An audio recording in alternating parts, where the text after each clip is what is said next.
ये सूत्र अपना लो, कभी हार का मुंह नहीं देखना पड़ेगा। नमस्कार दोस्तों, आज हम आपको कलयुग की एक ऐसी शक्ति बताने जा रहे हैं कि आपके दिमाग की नसें खुल जाएंगी। आज हम कलयुग की एक ऐसी शक्ति पर चर्चा करेंगे। अगर आप चाहते हो कि हमें कोई नहीं हरा पाए तो यह वीडियो अंत तक देख लेना। तुम्हें ज़िंदगी में कभी हार का मुंह नहीं देखना पड़ेगा। अगर आप लोग किसी विषय में हारना नहीं चाहते तो कमेंट में जय बजरंगबली लिखकर चैनल को सब्सक्राइब कर लेना। पर याद रखना, जो मनुष्य धार्मिक होता है वो दुख को भी सुख में बदलने की क्षमता रखता है। उसकी दृष्टि, उसकी विचारधारा दुख को भी सुख में बदल देती है। एक दिन महात्मा नदी में स्नान कर रहे थे। स्नान करते करते वो देखते हैं कि एक बिच्छू बहता हुआ चला आ रहा था। महात्मा को लगा कि हमें इसे बचाना चाहिए वरना यह मर जाएगा।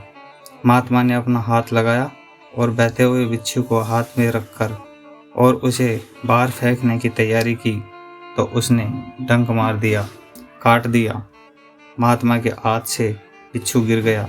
महात्मा ने हाथ फटकार कर फिर वो बिच्छू भागने लगा, बहने लगा। महात्मा ने फिर हाथ लगाया और हाथ पर रखकर उस बिच्छू ने महात्मा को फिर काट दिया। वो फिर गिर गया। महात्मा ने फिर हाथ फटकार कर विदिन 50 बार बिच्छू ने काटा।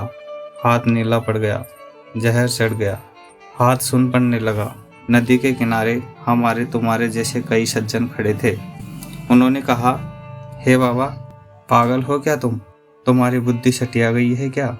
वो तुम्हें काट रहा है और तुम उसे ही बचाने का प्रयास कर रहे हो। ऐसे को तो मरने दो।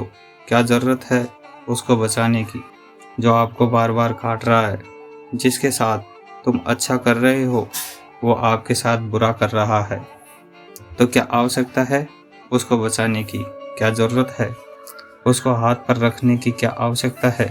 महात्मा ने मुस्कुराकर कहा, श्रीमान, बात तो तुमने बहुत अच्छी बोली पर यह सोच बहुत छोटी है।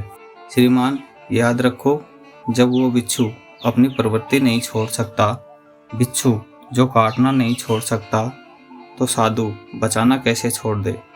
वह मरते मरते भी अपनी आदत नहीं छोड़ रहा और हम जीते जी अपनी आदत छोड़ दें। इसीलिए मेरे दोस्तों, दुनिया का काम है कहना। उनको आदत पड़ी है, वो तुमको कुछ ना कुछ बोलेंगे, लेकिन तुम्हारी जिम्मेदारी है दुनिया को बोलने दो। तुम रुकना नहीं, बहकना नहीं। तुम्हें अपने रास्ते पर बढ़ते कदम चले जाना है। एक दिन मंजिल अवश्य मिल जाएगी, चाहे वो मंजिल परमात्मा को पाने की हो या फिर वो मंजिल आपकी ज़िंदगी की हो। लोगों को कहने देना, लोग कहते रहेंगे, तुम बढ़ते जाना, एक दिन मंजिल को पा लोगे। दोस्तों, याद रखना, अहिंसा ही धर्म है, लेकिन धर्म पर कोई बात करे तब बोल देना चाहिए, यह भी धर्म है जिसके लिए तुम बैठे हो। उस सूत्र का नाम है एकता। त्रेता युग मंत्र की शक्तियों में ज्ञान की शक्ति थी। जो त्रेता युग में मंत्र जानता था वह बलवान था। सतयुग में जिसको ज्ञान था वह बलवान था और युद्ध शक्तिशाली युग में जो युद्ध जीतने की कला जानता था वह बलवान था। लेकिन कलयुग में ये तीनों नहीं है। कलयुग में संघ की शक्ति, कलयुग में एकता ही शक्ति है। जिसके पास एकता है वही बलवान है।